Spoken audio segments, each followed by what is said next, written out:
Nuwun sewu kawula minangkani sesule saking panjenenganipun Kang Mas Kadut saking Sipen Wono Asri. Isih tresna jroning ati wancirat li sayang langot hanimbrohan pitan sayang langot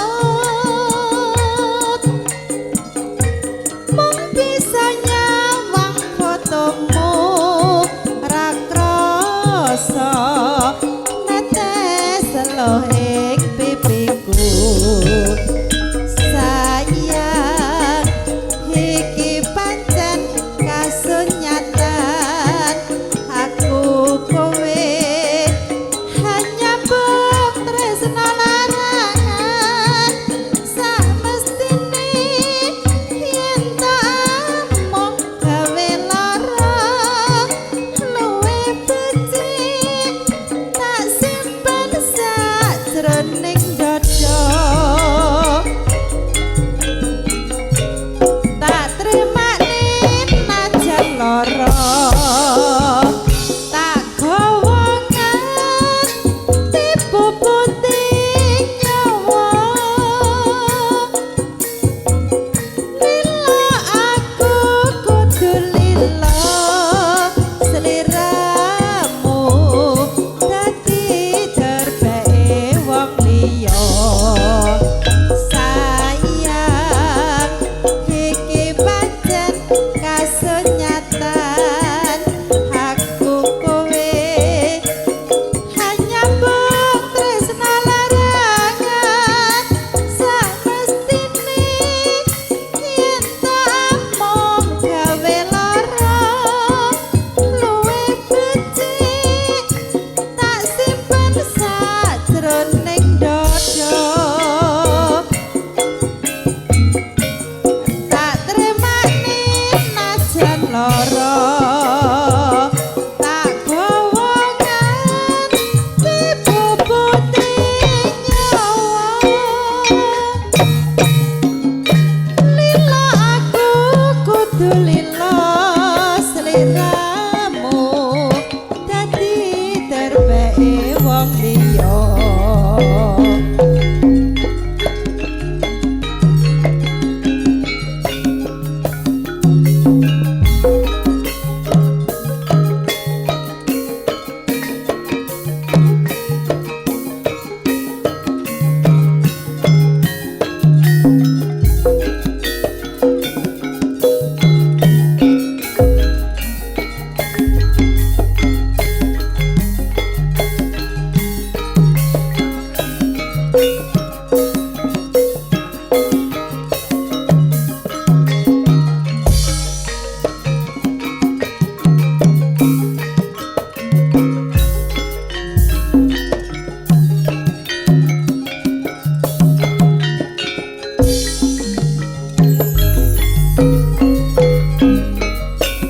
nalikane udan krimis mung kelingan sliramu wong manis datan bisa tak selai nyatane isih tresna jroning ati wancirat ri sayang langut hanimbrohan pitan sayang langut mung bisa nyawang fotomu ra krasa netes loh ing pipiku sayang iki pancen kasunyatan aku kowe hanya mbok tresna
Mumpung wases, mumpung manis, ngobrol tresno ora uwis-uwis.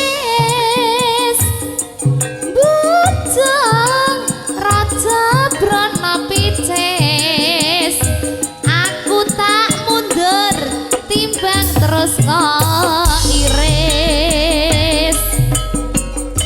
Tak seblak kok jroning wismu, kowe plangkat kang luwih gawira. Ana priya kang angrengga, sang penggembira saka Jawa Purwa. Sliramu ora kliru, numpak pupu gedhi iramamu, donya andalanmu. Wolak-walik jagatku wis dadi kodratku, ra nuntut playuku.